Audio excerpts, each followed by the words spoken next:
Voilà, on va commencer, mes amis, le Zoom de ce soir avec nos amis et élèves africains. Et c'est une avant-première. Et j'espère, avec l'aide du Maître du Monde, que l'on pourra le faire régulièrement, au moins une fois par mois. On va le faire une fois par mois. Et j'espère qu'il y aura de plus en plus de personnes. Il est vrai que moi aussi j'ai une liste très importante qui n'est pas liée à la liste WhatsApp que nous avons. J'ai parallèlement à ça énormément d'élèves aussi d'Afrique qui sont sur mes listes WhatsApp, donc je pourrais éventuellement effectivement leur envoyer le lien à chaque fois que l'on fera ce Zoom qui est destiné en priorité donc à nos amis et élèves d'Afrique, ou même si ceux qui sont en France ou dans d'autres pays, mais en tout cas qui sont d'origine africaine. Le cours de ce soir est dédié pour la réussite dans tous les domaines de Sabine et Noun Goran Bill, que le Maître du Monde leur envoie toutes les bénédictions et une réussite totale dans tous les domaines.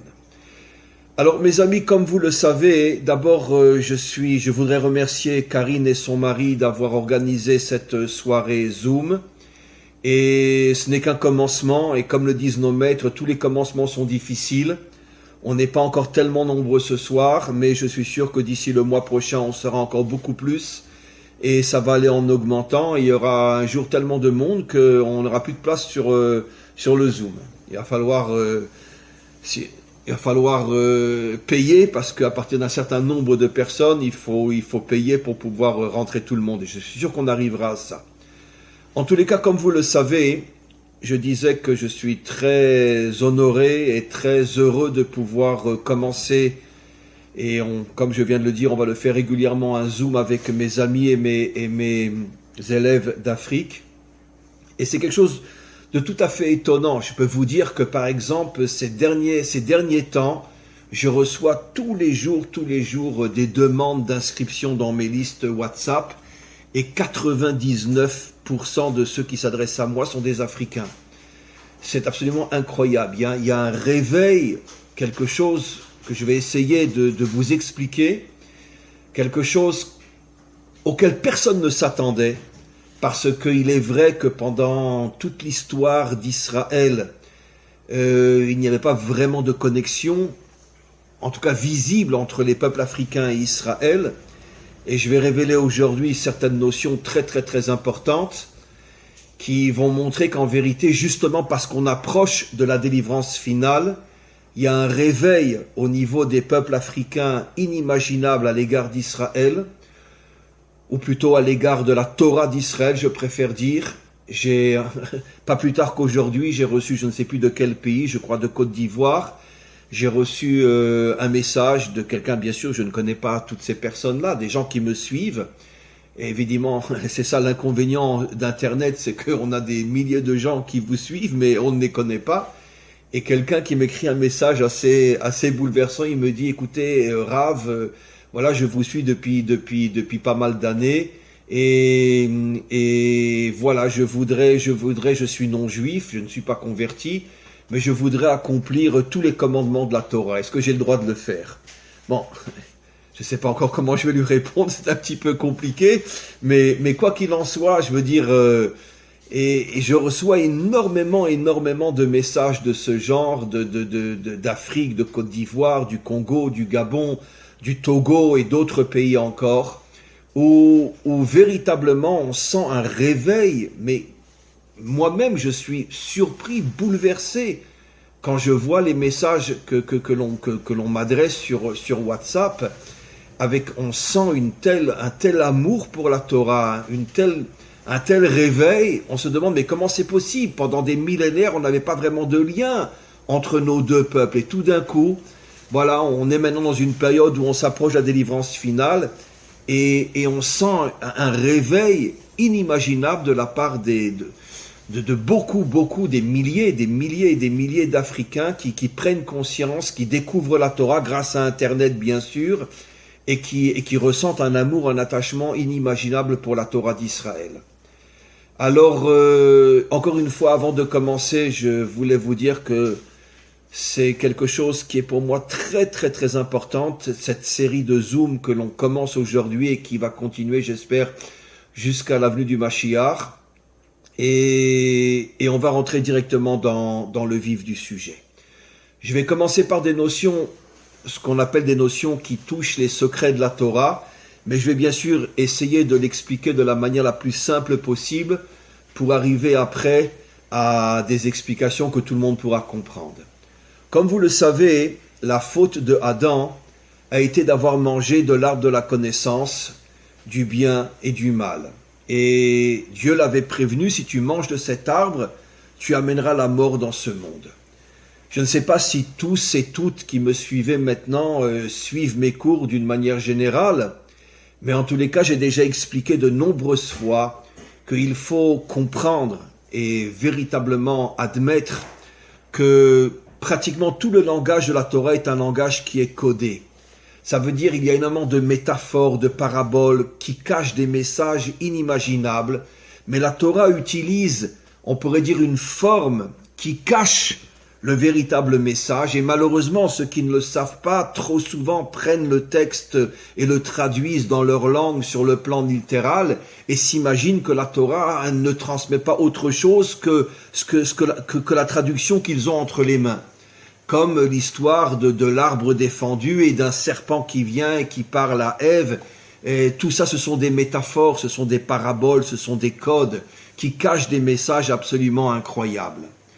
Et nos maîtres révèlent dans le Zohar, qui est le livre fondamental des secrets de la Torah, écrit par Rabbi Shimon Bar Yochai à l'époque de la destruction du deuxième temple.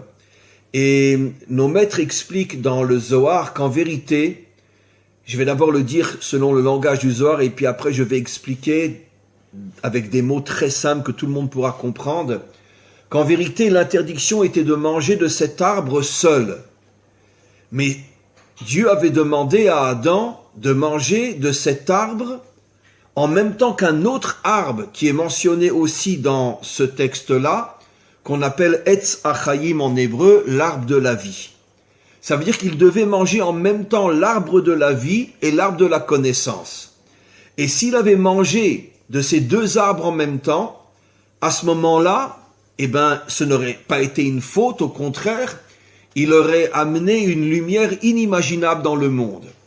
Mais malheureusement, ce qui s'est passé, après je vais décoder dans quelques instants, malheureusement ce qui s'est passé, c'est que le serpent est arrivé à convaincre, bon, c'est pas un serpent réel, ce sont des métaphores bien sûr, on va dire la force du mal est arrivée à convaincre Adam et Ève de manger de l'arbre de la connaissance séparément de l'arbre de la vie, et en mangeant de l'arbre de la connaissance sans l'arbre de la vie, ça a amené la mort dans le monde. Ça, c'est le langage de la Torah. Décodé dans un langage moderne, je vais vous expliquer à quoi fait allusion ce texte-là. L'arbre de la vie fait allusion à toutes les forces et toutes les énergies spirituelles qui se déversent dans ce monde et en particulier qui se déversent dans l'homme et qui lui donnent la vie. Regardez même au niveau de vos traductions, vous verrez que l'âme, quand elle est rentrée dans le corps, elle est appelée par la Torah Nishmat Chaim, l'âme de vie. Ça veut dire, on va dire, comment nous vivons? Parce que nous avons une âme en nous. Alors évidemment, on ne la voit pas, on ne la touche pas, on ne la ressent pas, on peut ne pas y croire. Mais nous avons une âme. Et cette âme s'appelle Nishmat Chaim, l'âme de vie. C'est elle qui donne la vie. Mais l'âme est une énergie spirituelle. L'arbre de la vie fait allusion à cette énergie spirituelle qui devait se connecter à l'arbre de la connaissance. Et l'arbre de la connaissance, dans notre langage à nous aujourd'hui moderne, à quoi il fait allusion? Il fait allusion au dévoilement de Dieu dans ce monde en tant que dirigeant de ce monde.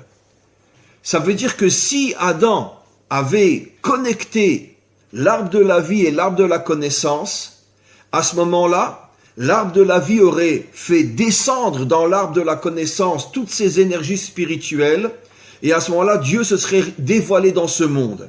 Ce qui va se passer au moment de la délivrance finale. Malheureusement, Adam n'a pas écouté. Il a pris l'arbre on pourrait dire, l'arbre du pouvoir, puisque c'était normalement le pouvoir de Dieu qui devait se dévoiler dans ce monde. Il l'a pris sans l'arbre de la vie, Ça veut dire qu'il a voulu déconnecter la direction de ce monde des énergies spirituelles.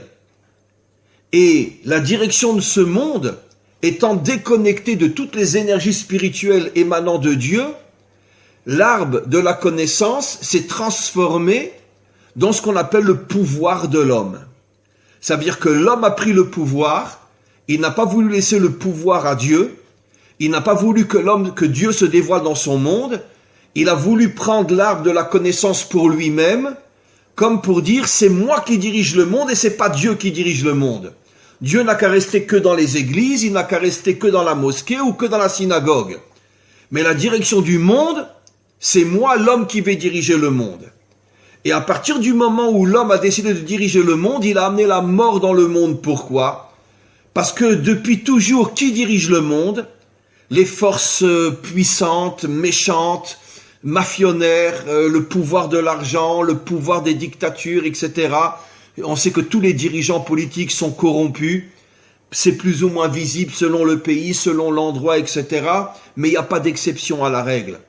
La direction du monde est passée entre les mains de tous les méchants de ce monde qui s'approprient la direction du monde et qui asservissent les peuples.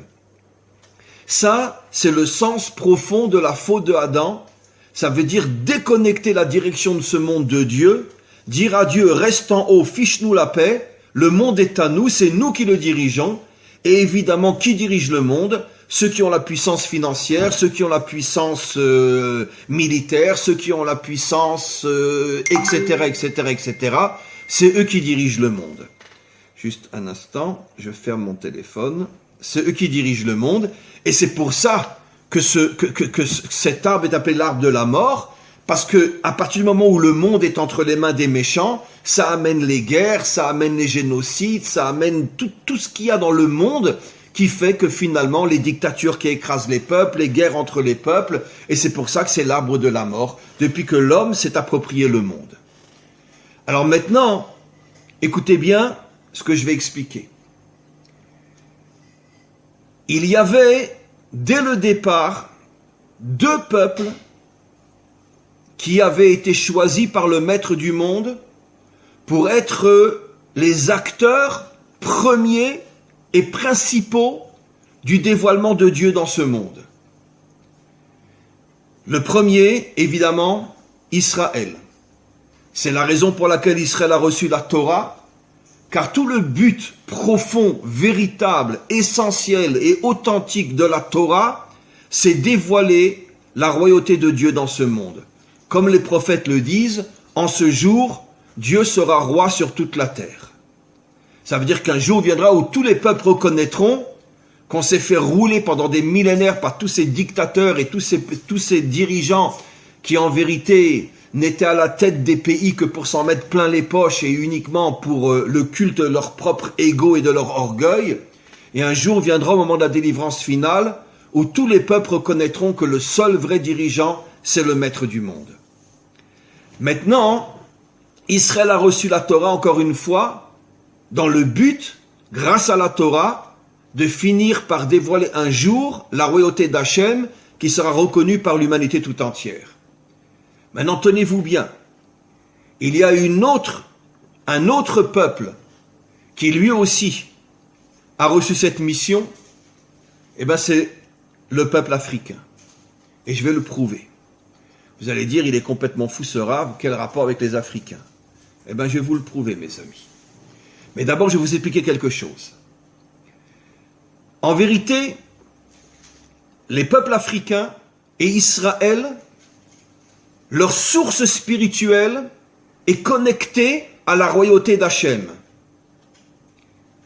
Mais à partir du moment où les méchants se sont appropriés la royauté pour eux et ont repoussé Hachem et l'ont mis, si j'ose dire, Hachem ça veut dire Dieu en hébreu, et l'ont mis en dehors de ce monde, ils ont, si j'ose dire, affaibli la royauté d'Hachem. Et en affaiblissant la royauté d'Hachem, il faut voir, en affaiblissant la royauté d'Hachem, ils ont affaibli les nations qui sont d'une certaine manière accrochées à la source de la royauté d'Hachem. en affaiblissant la royauté d'Hachem, puisque dans ce monde, on ne voit pas depuis des millénaires que Dieu dirige le monde, on ne le voit pas, on voit que ce sont les forces humaines qui dirigent le monde. Donc en affaiblissant la royauté de Dieu, les deux peuples qui étaient connectés à cette royauté afin de la dévoiler, ont eux aussi été affaiblis. Et ces deux peuples sont les Juifs et les Africains. Et je vais vous donner plusieurs exemples qui vont prouver ce que j'explique. Les points communs entre l'histoire des Africains et l'histoire d'Israël sont énormes. Israël a été constamment poursuivi, attaqué, transformé en esclave et exilé de sa terre. Les Africains, pareil. Les Africains ont été transformés en esclaves, ont été poursuivis, ont été attaqués et ont été chassés de leur terre. Combien de millions d'Africains ont été pris de force et jetés en dehors de leur terre? Combien de millions d'Africains il y a en Amérique? Il y a partout dans le monde. Ils ont décidé, eux, d'aller en Amérique. Vous le savez tous. Ils ont été pris de force, amenés en Amérique, transformés en esclaves. Et là-bas, on n'ose même pas imaginer dans quelles conditions ils vivaient. Les jeunes filles étaient violées, les hommes massacrés. Rien que le voyage entre l'Afrique et l'Amérique, tous ceux qui étaient malades et qui étaient faibles étaient jetés par-dessus le bord, jetés aux requins dans la mer. Et tout ce qui a été censuré, tout ce qu'on ne sait pas et qu'on ne saura peut-être jamais. Mais on voit donc que sur plusieurs points, il y a une ressemblance énorme entre le peuple africain et le peuple juif. Les Juifs ont été esclaves en Égypte. Après, d'une certaine manière, pendant l'exil, ils ont été esclaves partout où ils étaient, puisqu'ils étaient considérés comme des moins que rien, et exilés de leur terre de force, bien sûr. La même histoire pour les Africains. Je sais que je me répète, mais c'est important. Les Africains sont attaqués, les Africains sont transformés en esclaves, les Africains sont jetés de leur terre par centaines de milliers, par millions. C'est incroyable. De plus, l'antisémitisme à l'égard des Juifs, le racisme à l'égard des Noirs. Le nom change, mais ça revient exactement au même. Vous êtes considérés, vous les Juifs ou les Noirs, comme des êtres inférieurs. Si c'est un Juif, on est antisémite. Si c'est un Noir, on est raciste. Et pourquoi ? Comment se fait-il que la même histoire que nous les Juifs vivons, les Africains l'ont vécue aussi? Comment se fait-il? Parce que comme la source spirituelle d'Israël et la source spirituelle des Africains sont liées à la royauté d'Hachem, quand la royauté de Dieu s'affaiblit, les nations qui sont connectées à cette royauté s'affaiblissent aussi. Et c'est pour ça que les Africains sont tombés pendant des millénaires, exploités par les autres puissances, et les Juifs pareil. Vous voyez absolument le lien incroyable. Vous comprenez maintenant pourquoi à l'approche de la délivrance finale, des centaines de milliers d'Africains se réveillent et découvrent la Torah, parce que finalement c'est cette étincelle cachée à l'intérieur d'eux-mêmes qui commence maintenant, à l'approche de la délivrance finale, à se réveiller. Je vais vous expliquer quelque chose d'extraordinaire. En hébreu, le mot noir se dit kushi. Alors bien sûr, vous ne connaissez pas l'hébreu, mais faites-moi confiance. Le mot kushi s'écrit en hébreu Kaf Vav Shin Yud. Kaf Vav, vous savez qu'en hébreu, chaque lettre a une valeur numérique, ce qui nous permet de pouvoir faire des correspondances entre des mots différents s'ils ont la même valeur numérique. C'est un des génies de l'hébreu, de pouvoir expliquer le sens d'un mot par rapport à un autre mot qui a la même valeur numérique. Alors, les deux premières lettres du mot kushi, qui veut dire noir en hébreu, c'est Kaf Vav, qui a pour valeur numérique 26. 26 est la valeur numérique du nom de Dieu.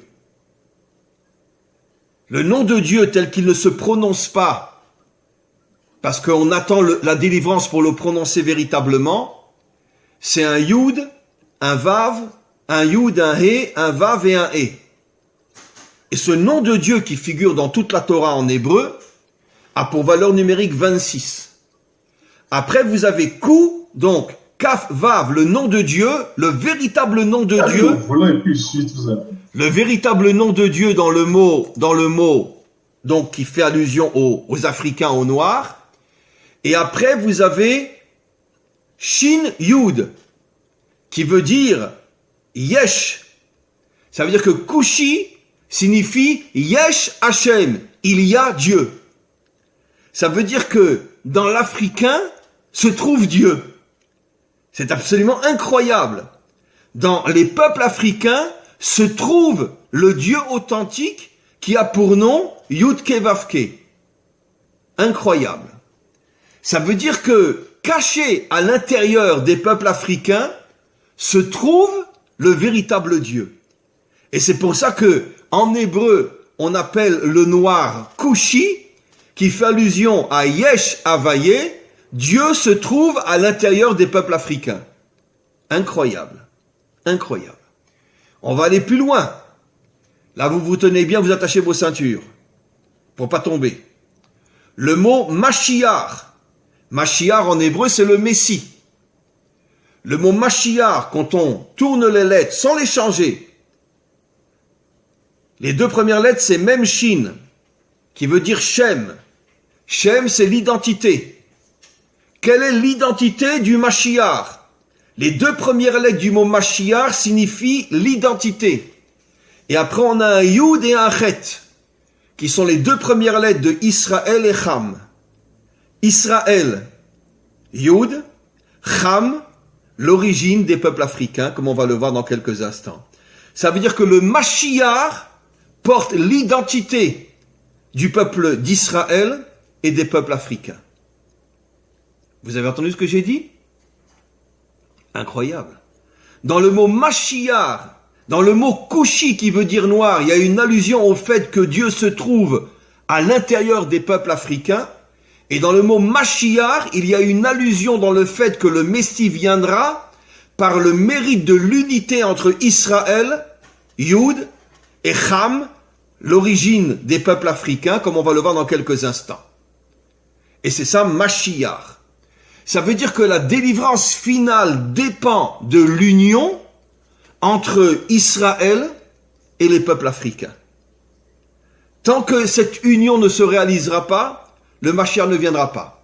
Vous comprenez maintenant pourquoi il y a des centaines de milliers d'Africains de par le monde qui se réveillent et qui prennent conscience de l'importance de la Torah? C'est bien le signe d'en haut qu'on approche la délivrance et qu'il commence à se faire une unité et une union incroyable entre Israël et les peuples africains sur le plan de la Torah. Maintenant, pourquoi Cham, Mashiach, la dernière lettre c'est le Chet, qui est la première lettre du mot Cham. On sait que Noé avait 3 enfants, Shem, Yaphet et Cham. Alors d'après notre tradition millénaire, Yaphet fait allusion aux Occidentaux, Shem fait allusion à tous les peuples proche-orientaux, donc juifs et arabes, et Cham fait allusion au fondateur du continent africain. Ce qui veut dire donc que on retrouve encore une fois que l'origine des peuples africains vient de Cham. On verra dans quelques instants ce que signifie le mot Cham. C'est aussi très intéressant. Et juste un instant, voilà. Et donc, comme j'avais expliqué, donc je fais un résumé de tout ce qu'on a expliqué. Le mot noir qui veut dire Kushi signifie que Dieu se trouve parmi nous, comme je l'ai expliqué. Mashiach fait allusion à l'union entre Israël et Cham, entre Israël et les peuples africains. Et comme je l'ai expliqué, une histoire absolument identique, poursuivie, attaquée, affaiblie, humiliée, le racisme, l'antisémitisme, la transformation en esclavage et l'exil. Aucun peuple n'a été autant exilé que les Africains. Ils ont été jetés par millions en dehors de leur terre. Comme les Juifs, sauf que les Juifs c'était très peu par rapport aux Africains. Les Africains, c'était des millions et des millions. Rien que tous ceux qui sont partis en Amérique, c'était des millions. Alors maintenant, on va essayer d'expliquer un peu plus profondément encore des choses extraordinaires avant que vous puissiez poser vos questions. Je l'ai expliqué dans un cours que j'ai fait il y a une quinzaine de jours avec des amis aussi d'origine africaine, de Madagascar et de la Réunion, où j'ai expliqué, et je vais revenir sur cette notion-là très importante, parce que ça je ne l'aurais pas expliqué, mais je vais l'expliquer à vous, que quand il y a eu l'exil des 10 tribus d'Israël par Sanchériv, d'abord les 10 tribus d'Israël ont été exilées, et puis après, 50 ans après, le premier temple a été détruit par Nabucodonosor, et après a été exilé. Là, je suis très content de te voir, mon ami Noya. Et donc, les 10 tribus d'Israël ont été exilées une cinquantaine d'années avant la destruction du premier temple. Et parmi ces 10 tribus, il y avait la tribu de Dan. Une tribu très importante, très grande. Et cette tribu-là, disent nos maîtres, déjà depuis des millénaires, une grande partie d'entre eux sont arrivés à s'enfuir avant d'être pris de force par Sanchériv et d'être exilés dans d'autres pays. Une grande partie est arrivée à s'enfuir et a rejoint l'Afrique. Et donc, vous avez donc des centaines de milliers de Juifs qui se sont retrouvés en Afrique. Comme je pense, vous le savez tous, aujourd'hui, il y a des centaines de milliers d'Africains qu'on appelle venant de la tribu des Danites. D'accord? Vous avez entendu parler de ça, bien sûr, la tribu des Danites. Ce sont des centaines de milliers d'Africains qui sont surtout au Congo, au Gabon et en Côte d'Ivoire, il y en a pas mal. Mais au départ, les Danites se sont enfuis du côté est de l'Afrique et ils sont arrivés en Éthiopie, d'où l'origine des Juifs éthiopiens qui sont pour la plupart revenus en Israël ces 30-40 dernières années. Mais d'abord, les Danites ont été là-bas, et puis après, ils ont traversé en largeur du côté ouest-est au côté ouest, et ils sont arrivés sur la côte ouest, Gabon, Congo, Côte d'Ivoire, etc. Et là-bas, ils se sont installés, parce qu'il y avait constamment des guerres du côté est, et donc, pour ne pas disparaître, ils sont passés du côté ouest, et là-bas, c'était beaucoup plus calme. Et bon, évidemment, au début, j'imagine qu'ils essayaient de plus ou moins de rester entre eux, mais avec les décennies, les siècles, ils se sont mélangés complètement avec la population africaine. Et finalement, aujourd'hui, il y a des centaines de milliers d'Africains dans tous les pays sur la côte ouest qui sont d'origine juive, puisqu'ils viennent de la tribu de Dan. J'ai moi-même de nombreux élèves qui viennent de cette tribu-là, dont même certains vivent ici en Israël, se sont convertis et sont juifs aujourd'hui. Quand ils ont découvert qu'ils étaient de la tribu de Dan, ils se sont dit, mais alors pourquoi rester simplement un descendant de Dan? Si mes origines sont juives, je veux redevenir juif. Et j'ai pas mal d'élèves africains au départ qui sont aujourd'hui ici en Israël, à Jérusalem, et qui se sont convertis parce qu'ils avaient les preuves certaines qu'à l'origine, il y a plus de 3000 ans, ils étaient d'origine de cette tribu de Dan. Mais maintenant, regardez mes amis, ça je ne l'ai pas enseigné quand j'ai fait le cours avec Madagascar. Dan, c'est pas n'importe quelle tribu. Ça va rejoindre tout ce qu'on a expliqué maintenant sur Cushi et sur Mashiach. Dan était celui qui, avec un représentant de la tribu de Yehuda, la tribu des rois, sont eux qui ont construit le premier tabernacle, le premier sanctuaire divin dans le désert tout de suite après la sortie d'Égypte. Il y avait deux dirigeants qui ont géré tous les travaux de la construction du tabernacle dans le désert. C'était un dirigeant de la tribu de Yehuda, la tribu des rois, et un dirigeant, comme on le sait, puisque tous les rois d'Israël, les rois authentiques sortent de la tribu de Yehuda, et un représentant de Dan. Et nos maîtres posent la question, mais ils disent, mais pourquoi un représentant de Dan avec un représentant de Yehuda? Et l'une des réponses qui est donnée, c'est parce que, comme c'est dans la Torah elle est bien sûr remplie d'esprit prophétique.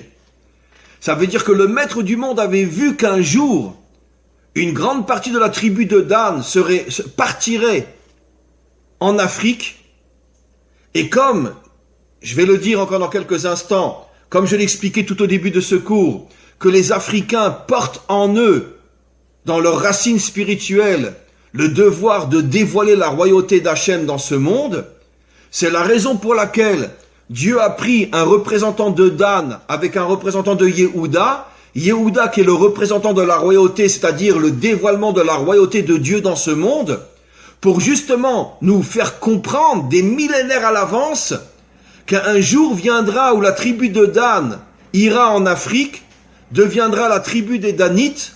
Et pourquoi en Afrique? Pour réveiller la conscience africaine que les Africains, autant que les Juifs, ont le devoir de dévoiler la royauté de Dieu dans ce monde, plus que n'importe quel autre peuple, les Juifs et les Africains. Et c'est pour ça que Dieu a associé pour la construction du temple, qui représente le dévoilement de Dieu dans ce monde, il a associé un Danite avec un homme de Yehuda, en préfiguration de ce qui allait se passer beaucoup plus tard, des siècles après, quand une partie de la tribu de Dan s'exilerait en Afrique. Alors maintenant, ça je l'ai expliqué aussi dans le précédent cours, pratiquement tout ce que j'ai dit maintenant, je ne l'avais pas dit dans le cours avec Madagascar, et vous êtes les premiers à l'entendre. Ce sont, croyez-moi, des choses que personne n'a jamais entendues. Maintenant, une autre chose très importante, ça par contre je l'avais déjà expliqué, mais je vais vous le redire. Pourquoi? Pourquoi les Noirs? Eh bien parce que nos maîtres nous révèlent depuis des millénaires que la couleur qui correspond au dévoilement de la royauté de Dieu, c'est la couleur noire. Ça veut dire que vous savez que dans nos textes, chaque attribut divin, chaque qualité divine lui correspond une couleur. Par exemple, la bonté, c'est la couleur blanche. La rigueur, la dureté, c'est la couleur rouge.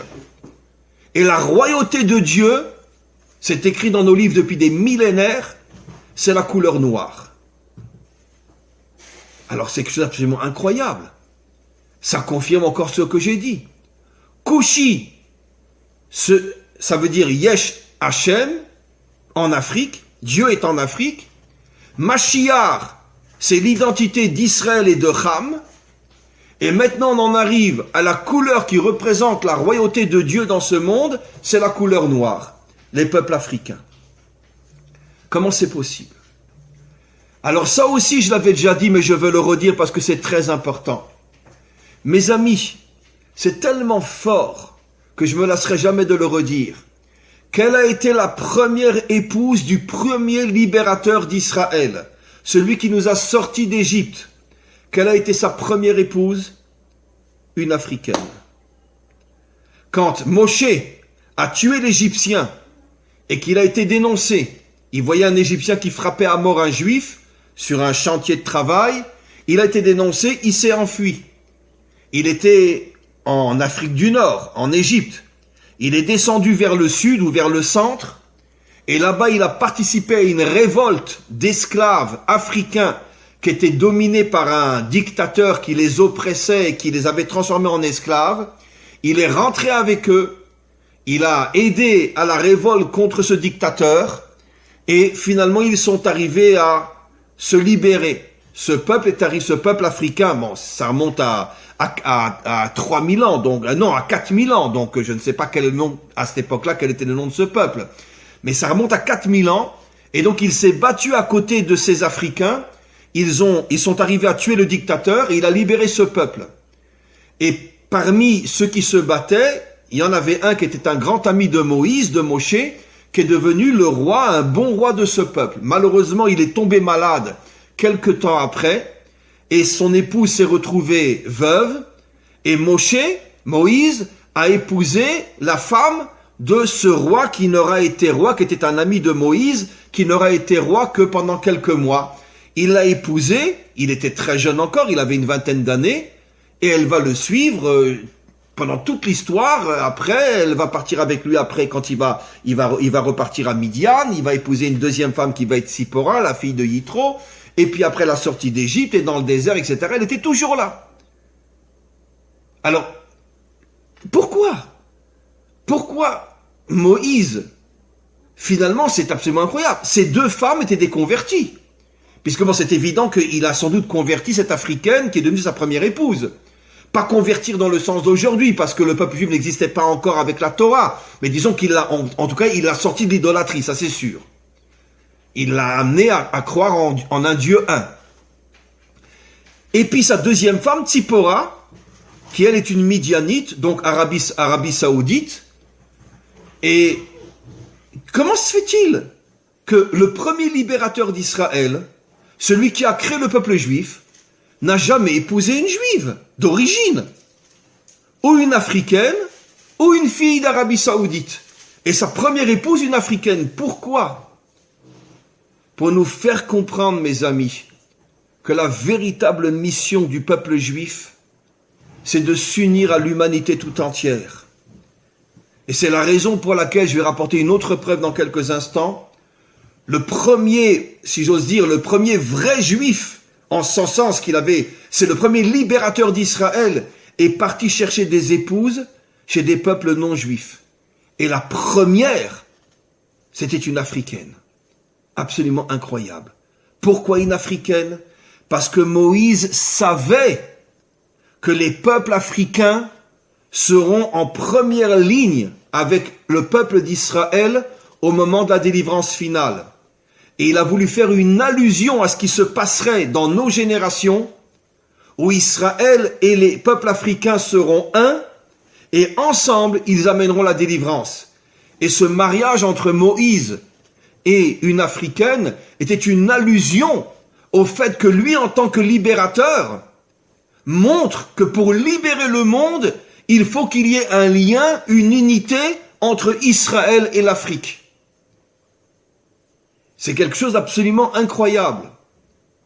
Et donc on comprend maintenant aussi pourquoi la tribu de Dan, qui était à l'origine de la construction de la maison de Dieu, donc le dévoilement de Dieu dans ce monde, a choisi d'aller s'enfuir en Afrique.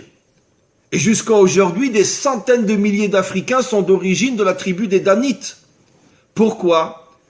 Tout ça pour planter les graines de la délivrance finale, justement, dans les peuples africains.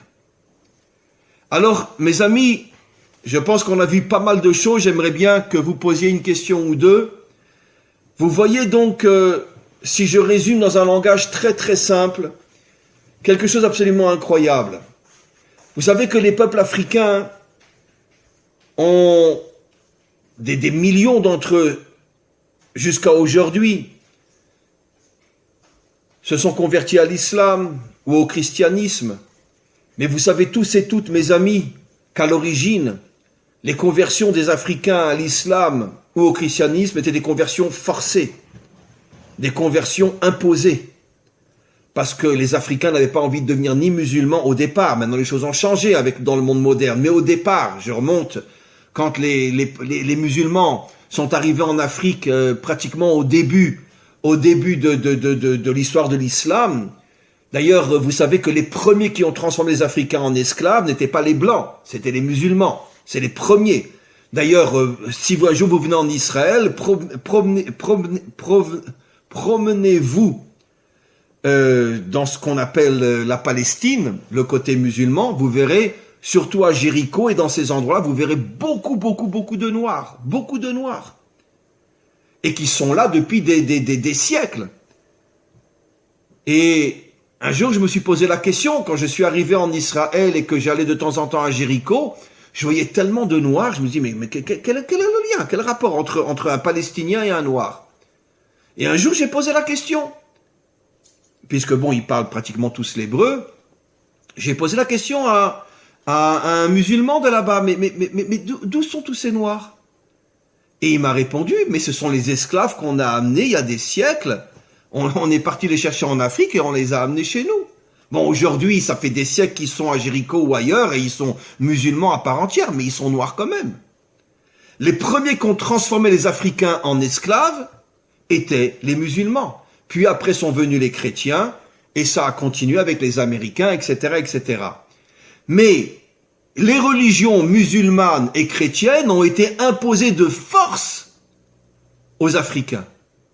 Par contre, l'attachement à la Torah, vous le savez tous, Il n'y a personne qui l'impose en Afrique.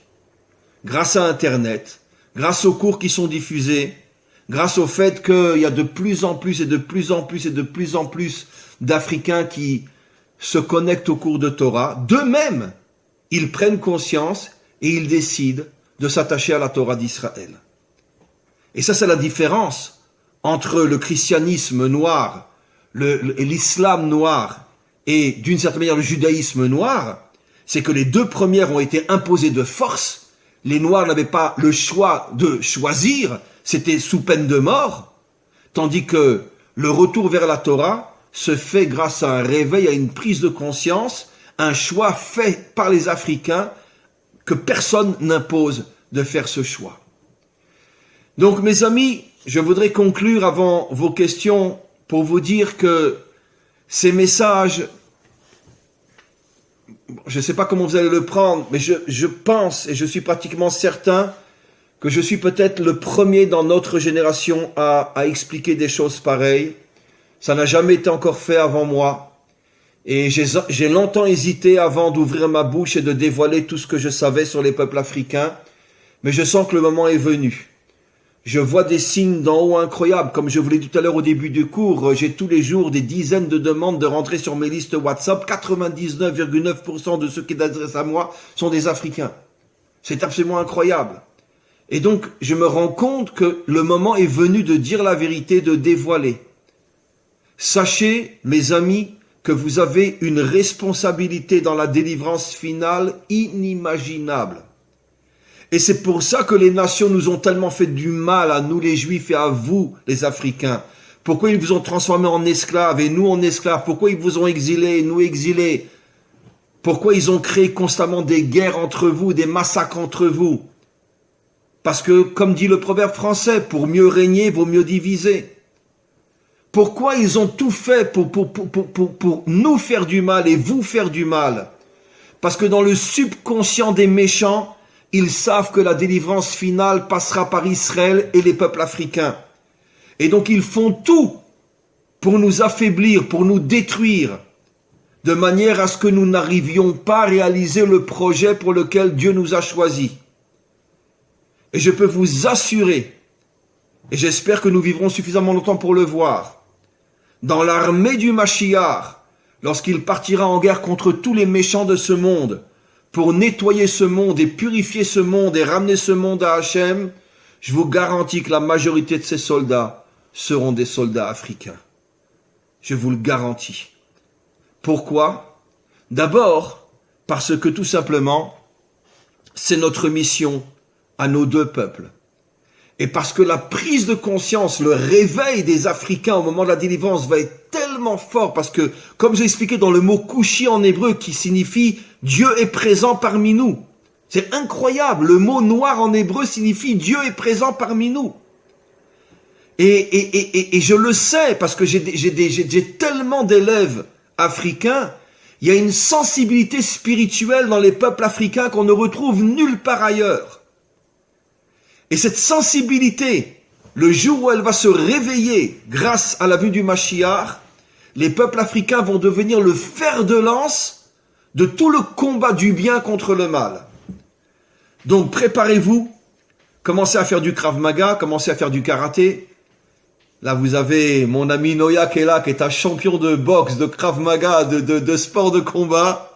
Il vit à Marseille, un garçon extraordinaire, je suis tellement heureux de te voir. Et un grand ami d'Israël, une âme spirituelle comme j'ai rarement rencontré. Et préparez-vous, devenez des soldats, le Mashiach aura bientôt besoin de vous. Nous allons partir en guerre contre tout le mal de ce monde et nous allons réussir.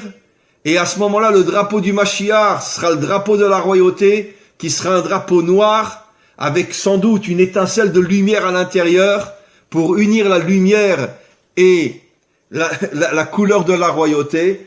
Et Bezrat Hashem, avec l'aide du Maître du monde, nous allons réussir, nous allons gagner, tous ensemble, dans toute l'unité qu'il y aura au milieu des peuples. L'unité la plus forte, la plus puissante sera entre Israël et les peuples africains. Je vous l'assure, et vous verrez dans quelque temps que tout ce que j'ai dit aujourd'hui se réalisera avec l'aide du Maître du monde. Voilà mes amis, si quelqu'un veut poser une question, vous pouvez ouvrir votre micro, ou je l'ouvre, ou bien Karine l'ouvre. Est-ce qu'il y a des questions, mes amis? Alors, oui. Alors, Noya, voilà. Alors, Rav, à l'enterrement d'Abraham Avinu, Esav se fait décapiter la tête par un descendant de Dan, Rushim. Absolument. Comme vous apprenez dans Rushim vient de loin, il ne discute pas, boum. Donc, est-ce que vous pouvez faire le lien, peut-être avec la délivrance finale? Mais c'est tellement évident, c'est tellement évident. C'est un descendant de Dan, justement, parce que qu'est-ce qui s'est passé? Quand ils sont venus avec Yaakov d'Égypte pour l'enterrer, Esav s'est opposé, il a dit non. Il reste une seule place dans le caveau des pères, elle est pour moi. Alors les enfants ont dit, mais tu as vendu ton droit d'aînesse à Yaakov. Tu as vendu ton droit à Yaakov, donc c'est à Yaakov d'être enterré. Là, il a dit non, c'est moi qui serai enterré. Hushim, qui était un enfant de Dan, comme par hasard de Dan, a pris son épée et il a frappé Esav. Qu'est-ce qu'on comprend de là? Encore une allusion dans les deux sens. C'est un juif, mais c'est un descendant de Dan. Et Dan va partir en Afrique et va se propager partout en Afrique. Avec tout ce que j'expliquais, on comprend que finalement, la fin de Esav, qui est d'une certaine manière la fin du dernier exil, puisqu'il est appelé l'exil de Esav, qui va amener, la fin de cet exil qui va amener la délivrance, c'est finalement encore une fois un descendant de Dan lié à l'Afrique qui va faire tomber Esav. Mais mes amis, regardez comme c'est tellement évident ce que je dis. Depuis des siècles, qui c'est qui fait tellement souffrir les Africains? Eh bien, c'est le monde occidental, c'est le monde de Esav. Ça a commencé avec l'esclavage aux États-Unis, quelque chose d'absolument incroyable, qu'on ne peut même pas imaginer ce qui s'est passé. Tout est caché parce que mieux vaut ne pas savoir dans quelles conditions vivaient les Noirs en Amérique, dans les premières décennies, un peu plus même de l'esclavage noir en Amérique. Et jusqu'à aujourd'hui, toutes les grandes firmes mondiales occidentales sont installées en Afrique pour voler à l'Afrique toutes ses richesses et toutes ses ressources terrestres. Que ce soit le diamant, que ce soit l'or et encore combien d'autres choses que vous savez mieux que moi. Qui c'est qui exploite l'Afrique? Aujourd'hui, c'est pratiquement les Chinois, c'est vrai. Enfin, les Chinois sont très occidentaux aussi aujourd'hui. Ils ont acheté pratiquement toutes les terres africaines. Mais avant les Chinois, qui de toute façon se comportent comme des occidentaux sur le plan financier, mais c'était toutes les grandes sociétés occidentales se sont installées en Afrique, et dès que les Africains les dérangeaient, ils s'arrangeaient pourquoi? Pour donner des millions à un dictateur qui allait soit oppresser les Africains, soit faire des guerres entre eux. Qui est derrière la guerre entre le grand génocide qu'il y a eu, le Rwanda, avec qui? Rappelez-moi les noms. Les Tutsis et les Hutus. Les Hutus. Qui est derrière? Qui est derrière? Oui, mais qui? Ben, on sait entre autres, c'est les Belges. Tout le monde le sait aujourd'hui. Ça veut dire qu'à chaque fois que les Noirs commençaient à se révolter pour essayer de reprendre leur propre nation, leur propre pays, qu'est-ce que les Occidentaux faisaient? Des massacres entre les Africains. Mais c'est eux qui sont derrière tous les massacres en Afrique. C'est eux. Ils ont donné des millions à ces dictateurs qui prenaient des enfants avec eux, qu'on enrôlait de force pour se battre contre les Hutus, les Tutsis, etc. et les massacres de Rwanda, etc. Qui sont derrière? Les Occidentaux. Pourquoi? Parce que dans le subconscient de l'Occidental, il sait que le jour où les Africains vont se réveiller et qu'ils vont reprendre leur pays en main et leurs ressources en main et leurs richesses en main, mais à ce moment-là, ce sera la délivrance finale, associée avec Israël, séparée avec Israël. Qu'est-ce que font les Occidentaux avec Israël? Ils veulent nous prendre la Judée, la Samarie, la moitié de Jérusalem. Ils veulent tout nous prendre. Ce que les Occidentaux font aux Noirs, ils le font aux Juifs aussi.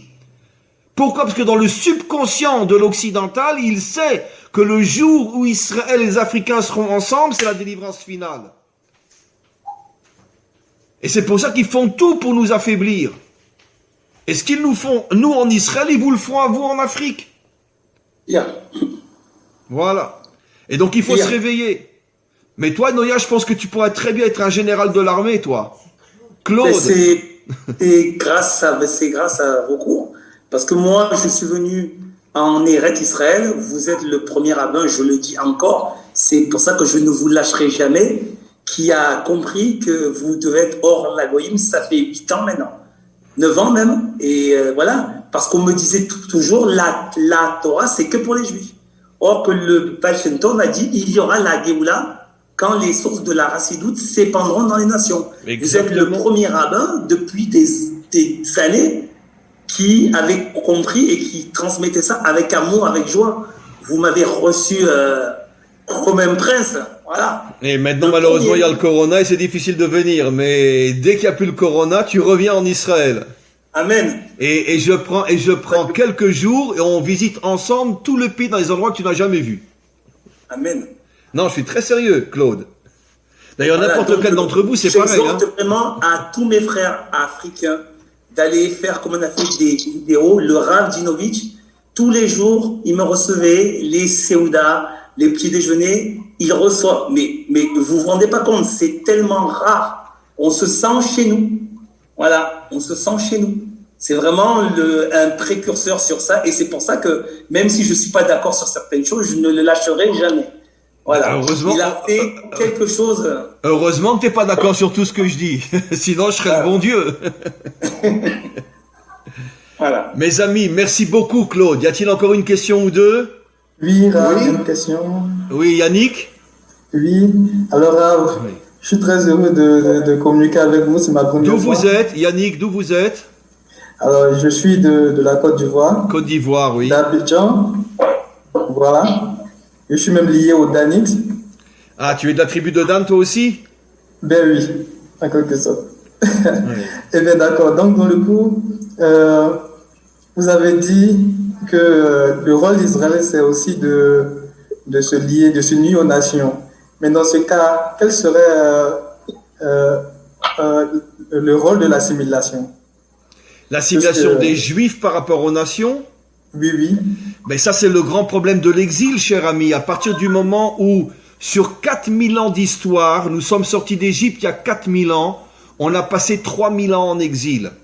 Puisque depuis la destruction du premier temple, quand Josué est rentré avec Israël sur la terre, on est resté 1000 ans sur la terre. Après, il y a la destruction du premier temple, et quand, après, une partie sont revenus avec Ezra, si tu connais un petit peu l'histoire biblique, une partie sont revenus, mais 2 ou 3%. 90% sont restés en Babylonie, puis après sont partis en Perse, etc.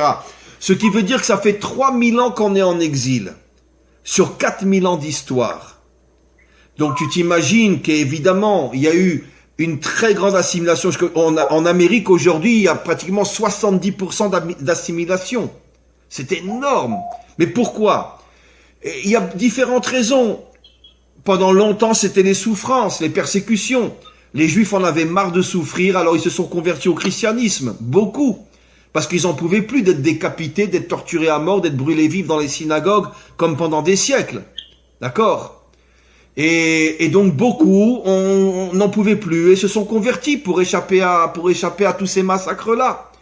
D'autres se sont assimilés volontairement, pas par peur ou à cause du danger, parce qu'à force de vivre pendant tellement longtemps au milieu des nations, ben finalement ils ont perdu leur identité juive. Donc, si tu veux, au niveau d'individus, sur 3000 ans d'exil, il y a des millions de Juifs qui ont disparu. Mais par contre, le peuple et la nation n'ont pas disparu. Tu comprends? Ça veut dire que Dieu a préservé la nation d'Israël. Elle est revenue sur sa terre. Nous sommes toujours là. Ce qui veut dire que Dieu n'a pas protégé les individus juifs, mais a protégé la nation, qui est toujours là et qui ne disparaîtra jamais. D'une certaine manière, c'est vrai aussi pour les peuples africains. Tu as des millions d'Africains qui sont dans d'autres pays, qui sont en Amérique ou qui sont en Europe, etc. En France, il y a des centaines de milliers d'Africains d'origine africaine, etc. En Amérique, ce sont des millions. Et Mais donc, ça veut dire qu'il y a, comme chez nous, comme chez les Juifs, exactement le même phénomène. Des millions d'Africains qui ont perdu leur identité, parce qu'aujourd'hui, tu dis à un Africain de New York qui tu es, il va dire mais moi je suis américain. Évidemment, je suis américain. Il ne se sent plus d'attache avec si ses ancêtres venaient de Côte d'Ivoire ou du Gabon, etc. Il ne sent plus d'attache. Donc lui, par rapport à son identité, il l'a perdu. Mais par contre, les nations africaines n'ont pas disparu. Le Gabon est toujours là, la Côte d'Ivoire est toujours là, le Sénégal est toujours là. C'est exactement, il y a tellement de points communs entre Israël et les Africains. C'est fou. C'est fou. Des millions de Juifs ont disparu, des millions d'Africains ont perdu leur identité et ont disparu en tant qu'Africains. Je suis américain, je suis français, je suis etc. Et ils ne se reconnaissent plus dans leurs origines, mais les nations africaines n'ont pas disparu. Donc Dieu a protégé les nations africaines comme il a protégé la nation d'Israël, que c'est des nations qui ne disparaissent pas, C'est extraordinaire. Pour pouvoir permettre ce rapprochement après au moment de la délivrance finale.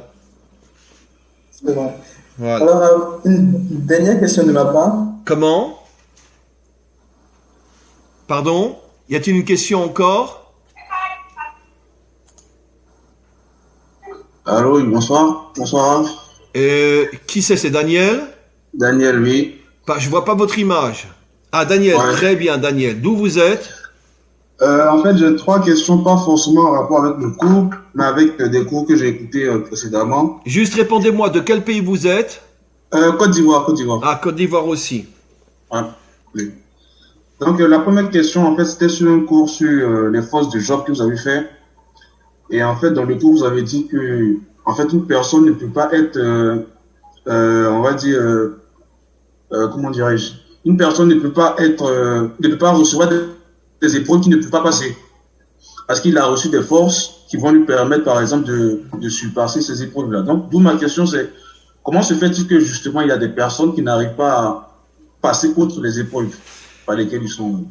Et j'en ai parlé plus ou moins dans ce cours aussi, mais je vais le réexpliquer. Parce que les forces que le maître du monde nous donne pour surmonter les épreuves, ces forces, elles sont cachées au plus profond de notre âme. Elles sont pas visibles, elles sont pas ressenties. Ce qui veut dire qu'au moment d'une épreuve, le but d'une épreuve, c'est de t'obliger, si tu veux, à rentrer au plus profond de toi pour aller chercher comme un trésor caché à des centaines de mètres sous la terre. Un trésor, tu vas pas le trouver dans la rue. Un trésor, s'il y en a un, tu dois creuser très profondément pour aller le chercher. Tu comprends? D'ailleurs, comme l'or, comme l'argent, etc. L'or, il n'est pas visible dans le monde. En Afrique, il y a beaucoup d'or, mais il y a beaucoup de diamants en Afrique. Mais il faut rentrer dans l'eau, il faut chercher, c'est pas visible. Tu comprends? Et ben c'est pareil. Les forces que Dieu nous donne pour surmonter les épreuves sont comme un trésor qui est caché au plus profond de nous. Et pourquoi l'épreuve? Pour nous obliger à sortir du monde superficiel, du monde artificiel, du monde extérieur, du monde des vitrines, pour que tu rentres à l'intérieur de toi et que tu rentres et que tu te connectes avec ton âme. Et quand tu te connectes avec ton âme, tu te connectes avec ces forces incroyables qui vont se dévoiler grâce à ta recherche et qui vont te permettre de surmonter les épreuves. Comprends? Et d'une certaine manière, je peux dire sans la moindre hésitation que c'est ce qui s'est passé entre autres dans la nation d'Israël comme dans les nations africaines. Parce que c'est inimaginable les épreuves que les Africains ont traversées jusqu'à aujourd'hui. L'esclavage, les massacres, les guerres civiles, etc. Mais les Africains sont toujours là, ils n'ont pas disparu. Ce qui veut dire que finalement, c'est bien la preuve que si on va chercher au plus profond de soi ces forces cachées en nous, on finit par les trouver, on arrive à traverser les épreuves et ne pas s'écrouler et ne pas disparaître. Tu comprends? Ok. Voilà. Donc, ce que je disais dans ce cours sur Job, c'est que Dieu n'envoie pas une épreuve à un homme s'il n'a pas mis au plus profond de son âme des forces cachées qui, s'il arrive à les retrouver, lui permettront de surmonter l'épreuve. Voilà. Tu avais une autre question, Daniel? Oui. Il me reste encore 2 questions. La deuxième, bon. La deuxième, c'est concernant le libre arbitre. Est-ce que le libre arbitre, il existe réellement? Oui, mais pas dans tous les domaines. Nos maîtres disent, le seul domaine dans lequel le libre arbitre existe, c'est dans le choix entre le bien et le mal. Par exemple, si tu es marié, eh ben ça va t'étonner, tu n'as pas le choix de la femme que tu as épousée. Toi, tu crois que tu l'as choisie. Tu crois, mais tu te trompes. C'est Dieu qui te l'a envoyé. Maintenant, comme il veut pas te transformer en robot, il te laisse le sentiment, l'impression que c'est toi qui as choisi. Mais en vérité, il t'a fait la choisir parce qu'il sait que c'est ton âme sœur. Donc ça, il te l'impose. Le pays dans lequel tu vis, le travail que tu vas faire, le nombre d'années que tu vas vivre, le nombre d'enfants que tu vas avoir, tout ça, ça vient d'en haut. La seule chose dans laquelle Dieu te laisse entièrement libre, c'est le choix entre le bien et le mal. Là, tu es libre. Ça veut dire que si tu fais le mal, c'est ta responsabilité. Si tu fais le bien, c'est ton mérite. C'est uniquement dans ce domaine-là qu'est le libre arbitre, dans le choix entre le bien et le mal. Tu tournes le dos à Dieu, tu as fait le mauvais choix. Tu le regardes face à face et tu lui dis, je ne me déconnecterai jamais de toi, tu as fait le bon choix. Tu comprends? Donc, encore une fois, c'est pas dans tous les domaines qu'on a le libre arbitre, seulement dans le choix entre le bien et le mal. J'ai posé la question parce que, en fait, j'ai pris un exemple, c'est-à-dire l'exemple, par exemple, d'un lion. Le lion, en fait, dans sa nature de lion, ça fait que le lion, il tue. C'est-à-dire pour pouvoir manger ou, je sais pas, parce que il arrive des fois que le lion, il tue. Oui. Donc, pour en revenir justement à ces personnes qui sont dans le monde et qui font du mal, dans le sens que, en fait, c'est leur nature. Donc, c'est pour ça que j'ai demandé si le libre arbitre existait ou pas. Non, c'est pas leur nature. Mais attends, tu as un petit peu raison. À force de faire le mal, la nature devient une nature mauvaise. Mais au moment où tu as commencé à faire le mal, c'était tes choix à toi. Nos maîtres disent exactement ce que tu dis. Que si quelqu'un sombre dans le mal, après sa nature devient une nature mauvaise. Mais au départ, c'est lui qui a décidé de tomber dans ce ravin-là. Tu comprends?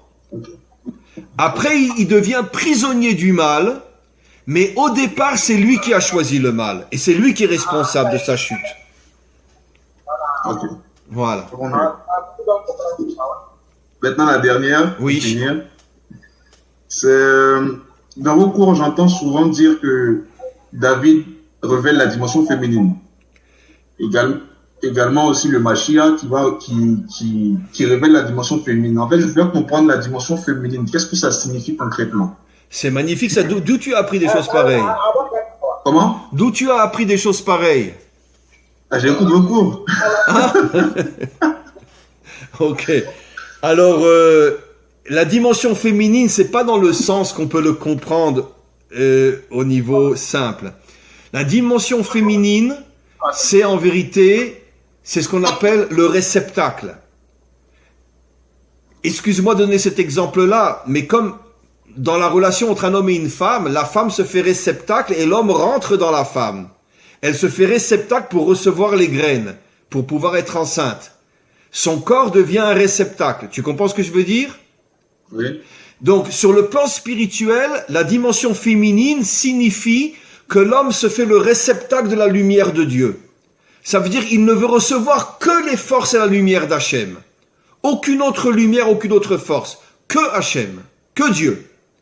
C'est ça la dimension féminine sur le plan spirituel. C'est pour ça qu'on dit que David avait au niveau de son âme la dimension féminine, parce que David n'était lié que à Dieu. Il ne voulait recevoir des forces et de l'aide de personne d'autre que Hachem lui-même. Tu comprends? Donc par rapport à Dieu, il s'est fait comme une femme qui reçoit la graine de son mari. Lui est devenu comme une femme sur le plan spirituel qui reçoit les énergies, la lumière de Dieu. Voilà. C'est ça la dimension féminine. D'ailleurs, chacun d'entre nous, de toute façon, doit tout faire pour avoir la dimension féminine sur le plan spirituel. Ça veut dire savoir qu'on reçoit nos forces de Dieu lui-même.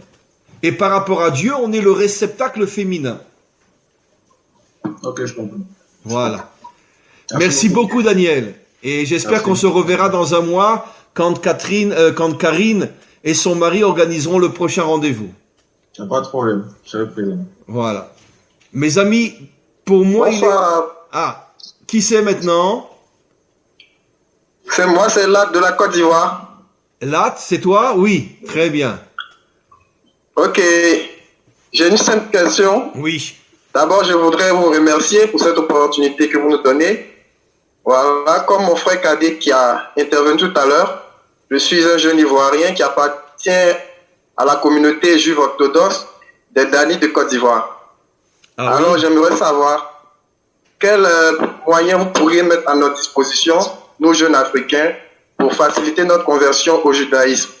Parce que, étant ici en Afrique, c'est pas vraiment facile pour nous de vivre notre judaïsme et de nous affirmer en tant que tel. C'est une question, sache, Lat, je prononce bien ton nom, Lat, c'est bien? Lat? C'est bien ça, Rav. Ok, ça c'est une question qu'on m'a déjà demandé des centaines de fois.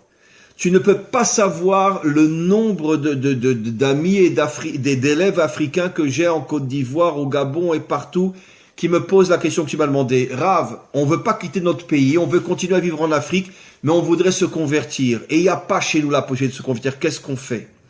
Cette question, on me l'a demandé à Madagascar aussi, on me l'a demandé à La Réunion aussi. Et c'est très compliqué. Sincèrement, je t'avouerai que dans ce domaine, je dois t'avouer très sincèrement que je n'ai pas vraiment de réponse. Et je n'arrive pas à comprendre d'ailleurs pourquoi il n'y a pas eu justement, parce qu'en vérité, le réveil, si tu veux, comme je l'ai expliqué au début de mon cours, le réveil des Africains est relativement récent. Mais peut-être qu'avec le temps, il va y avoir peut-être, comme on dirait, des voyages de rabbins qui vont s'installer en Afrique pendant quelques mois ou un peu plus et qui vont peut-être faire des conversions sur place. À mon avis, c'est ce qui finira par se passer. Mais pour l'instant, ça ne s'est pas encore fait parce que il faut reconnaître que c'est assez récent que de plus en plus, nous les Juifs, on se rend compte qu'il y a un réveil incroyable en Afrique. Mais c'est relativement récent, c'est depuis Internet finalement, parce qu'avant on ne le savait pas. C'est depuis Internet qu'on se rend compte que y a des milliers de gens qui nous écoutent. Tu comprends? En Afrique, mais sans Internet on pouvait pas le deviner. Donc je pense que je pense qu'avec le temps, à mon avis, il va y avoir des voyages qui vont être organisés de rabbinim d'Israël ou d'ailleurs, pour pouvoir justement passer un certain temps chez vous et parler avec vous et mettre au point, si tu veux, tout le système. Bon, maintenant, on est en pleine période de Corona, mais juste avant le Corona, on m'avait, par exemple, moi, personnellement, proposé de faire un voyage en Afrique. J'avais dit oui. Et puis après est venu le Corona et tout est tombé. Mais si on arrive à sortir de cette situation, je peux te garantir que j'ai l'intention de faire un long voyage en Afrique, aller en Côte d'Ivoire, aller au Gabon, aller ici, etc. Et vous voir tous et parler et voir ce qu'on peut faire ensemble. Ça, c'est sûr et certain. Voilà. Ah, d'accord. Merci, Rav. Merci beaucoup. Vraiment, nous tenons à vous dire merci pour cette diffusion, cette lumière que vous nous apportez. Vraiment, vous n'imaginez pas à quel point ça nous fait du bien. Merci beaucoup, Rav. Cachez-vous le rang. Mes amis, je vous aurais proposé maintenant, on va mettre fin à notre soirée parce que pour moi, il est un petit peu tard et je vous avoue que je suis un petit peu fatigué et on est resté quand même pratiquement 1h10 ensemble et on se revoit de toute façon dans un mois. On va réorganiser avec Karine et son mari le prochain rendez-vous. Vous recevrez de toute façon le lien du Zoom. Et encore une fois, je ne sais pas comment vous remercier moi aussi. Et je prie vraiment, je prie le Maître du monde pour que je puisse un jour faire un voyage chez vous, vous rencontrer. Et Claude, tu partiras avec moi dans ce cas-là. Amen. Hein? Amen. Mais bon, j'espère qu'il y aura déjà la Géoula. S'il y a la Géoula, c'est eux qui vont venir en Israël. Mais si ça va la Géoula, tu viens avec moi, on ira. Allez. Allez, mes amis, je remercie encore une fois Karine et son mari. C'était un Merci, Zoom, Karine. un Zoom Merci, extraordinaire. Et vraiment, ce n'est que le début. On va rester ensemble pendant très très longtemps encore. Je vous serre très très fort contre moi. Et on se retrouve très très très bientôt dans un mois. Merci beaucoup et une très très bonne fin de journée à vous tous. Au revoir. Merci. Au revoir. Au revoir. Au revoir. Il est venu lui-même, il sait qu'il ne peut rien faire, et c'est là qu'il dit non. C'est maman, ma soeur. Voilà.